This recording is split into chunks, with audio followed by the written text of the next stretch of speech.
Dans la première partie de l'histoire de sagesse, nous comprenons que par amour, la forêt a été créée pour nourrir l'être et ses espèces. Mais le péché a toujours dominé l'homme.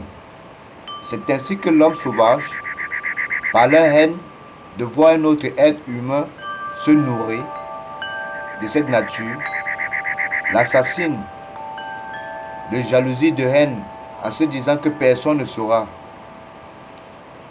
sans ignorer que un jour, chaque chose a un temps. Rien ne se cache ici-bas, devant cette vie de mystère. À suivre la deuxième partie. Parmi eux se trouvait un berger musicien qui prit un doigt du doyen sage, en tira un minuscule os et se tailla une petite flûte. Chaque jour, en allant au champ, en restant avec ses brebis, le berger manipulait toujours sur sa flûte en chantant la mort de sagesse. Pendant ce temps, s'inquiétait le clan du doyen sage et alors s'était mis à sa recherche. Il fouillait la forêt et les endroits possibles, mais rien. Il cherchait dans tous les secteurs et coins sans résultat. Un jour, l'un des sages, dans ses recherches, décidait de rentrer. Sans espoir, il s'était mis sur le chemin de retour. Mais sinon, loin de là, il ressentit une vibration. Par contre, non loin, résonnait la mélodie triste de la petite flûte. Alors, il tendait l'oreille, écoutait un son de flûte qui traduisait Aou, Aou, Aou. Les sauvages ont lapidé un sage doyen. De sa tête, il représentait une boule d'ornement. De ses jambes, ils avaient fait des bâtons de tam-tam. Et des os de ses bras, les bouts de lance de différentes formes.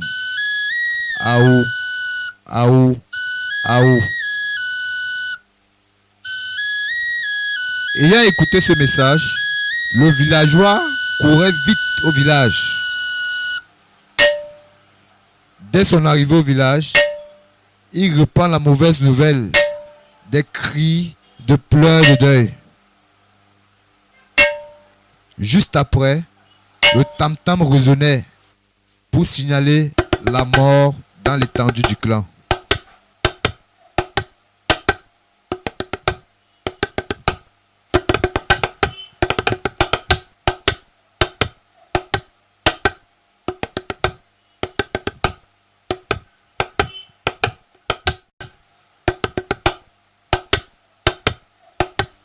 Le tam-tam résonnait et résonnait.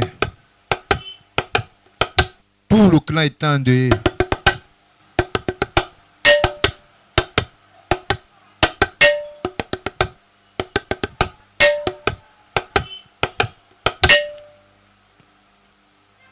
Lors de cette réunion, ils avaient pris la décision en disant qu'au milieu de la saison de récolte, ils inviteraient les ennemis pour un festin. Après, nous mettrons du feu. Et que ce serait le feu de la vengeance. Et ces cases de réception seraient leur fin. Un rat qui grignotait entendit la conversation et était descendu à son trou. Il creusait plus à la profondeur et pratiquait une issue de secours débouchant dans les herbes derrière les cases.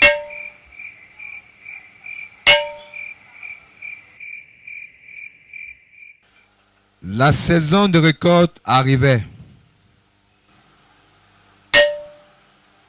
3 des messagers du village allaient vers le camp des sauvages, afin de pouvoir transmettre leurs invitations et aussi leur côtoyer en esprit de paix et de fraternité.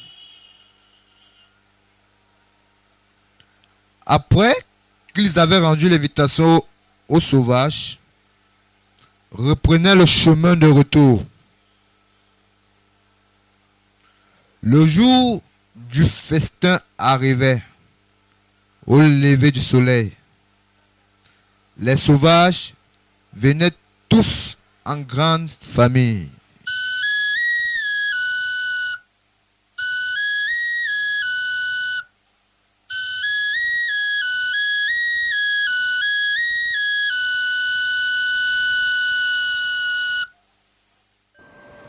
La seconde partie nous a montré l'organisation des villageois à travers une situation.